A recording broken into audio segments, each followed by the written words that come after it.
Hello, this is Estelle, and today I would like to tell you a story from the book called Message of a Master by John McDonald. This book mysteriously came to the publisher through a delivery driver. Little is known about its origins, and the author's name is also unknown.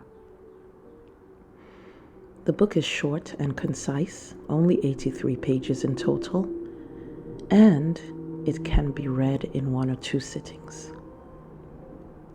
The book contains, quote, something that saturates the reader with a dynamic conviction and realization of what it teaches. That's a direct quote from the book. Applying the teachings in a way that seems fit for you is the best way to go, and write down any ideas that may come to you while you are reading. Let's begin. In chapter 1, the narrator, whose name we never find out, is a businessman whose business is in trouble. He is losing clients and revenues are dropping at an alarming rate.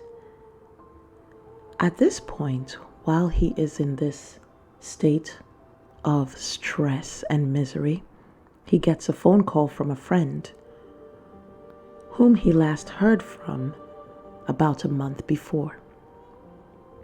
This friend had been experiencing business troubles as well, and as a result of these, he had become depressed and sick.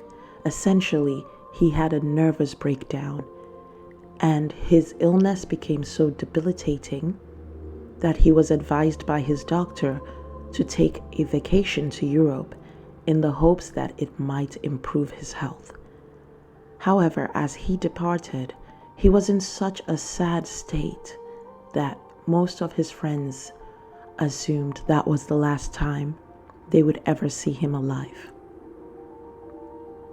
But now, here this friend is calling, and he sounds full of energy and vitality.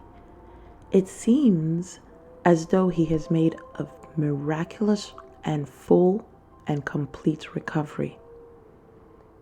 The friend begins to tell him that he now believes himself to be the luckiest man alive, as he has learned something new, a secret that he never knew before.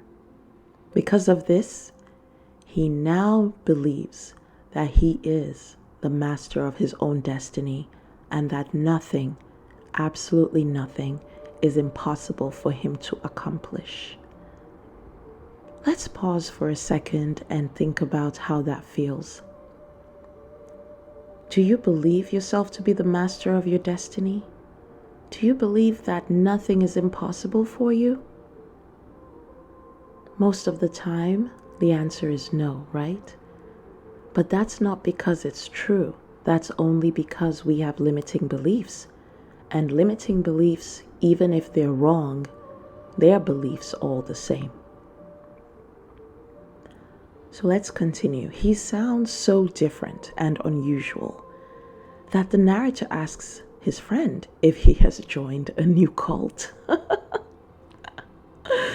You remember the old days when people used to join cults and then they would show up looking all bright-eyed and bushy-tailed and telling you it's the best thing that has ever happened to them? This is why the friend thinks he may have joined a cult. His friend tells him, no, I have not joined a cult. However, I have met a master. And here we have a definition of what is a master person. In this situation, a master is a person who has developed his or her powers to the extent that he or she can do anything, get anything, be anything. They have accomplished a level of genius, Christ consciousness. They can manifest out of thin air. That's a master. So our narrator is curious and arranges to meet his friend that evening so that he can hear more details. He is so excited about this meeting that he can no longer concentrate on his troubles, or sit in the office stewing. Instead, he decides to go outside and take a long walk around the neighborhood until it is time to meet his friend. He's in such a state of excitement that he just decides to take a walk. When he gets to the agreed location, he is given a message at the front desk. His friend is apologizing in the note for not being able to meet him because something has come up and he needs to reschedule. Imagine the disappointment after the build-up all day long. Isn't this also a thread that we tend to find in these types of stories where the narrator is on a quest of some sort and maybe needs to learn from a particular person, and you find the hero, so to speak, being tested? Mostly their patience is being tested at the beginning. So his friend is a no-show. He meets a few other people who are excitedly discussing this same friend because they know him. He's a mutual friend to all of them.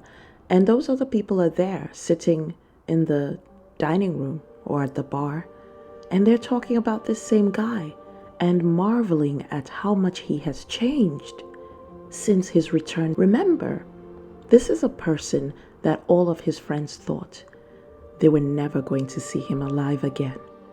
And now here he is, vibrant, buoyant, energetic, happy, in the full bloom of health, and thriving economically. That's quite a turnaround, I would say. So he talks with these other friends for a few minutes, and then he walks out into the night. And I have a note here on the symbolism of this, which is what I feel the author was wanting to portray. He walks out into the dark night. Darkness, disappointment, confusion, sadness, ultimately, perhaps hopelessness. These are the emotions he's most likely feeling at this moment. And isn't that where all great journeys begin?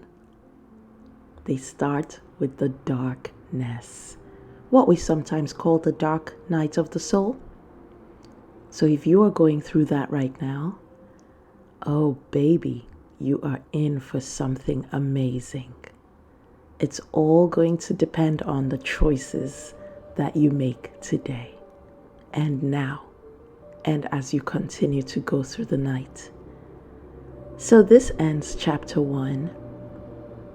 I will return with another time to tell you all about what happens in chapter 2. But we have laid the foundations, and we will go through the story together as a journey for ourselves to discover what is waiting for us in this next era of our lives. What is waiting for us after the pandemic is over? And on a personal level, what is waiting for me after this dark night? What will the dawn bring? When the sun comes out, where will I be? Will I be in the same position, same location? I would say no, not if you play your cards right. You are standing on the precipice right now, and everything can change, and everything will change. I love you. Till the next time, live your life with great elan and fabulosity.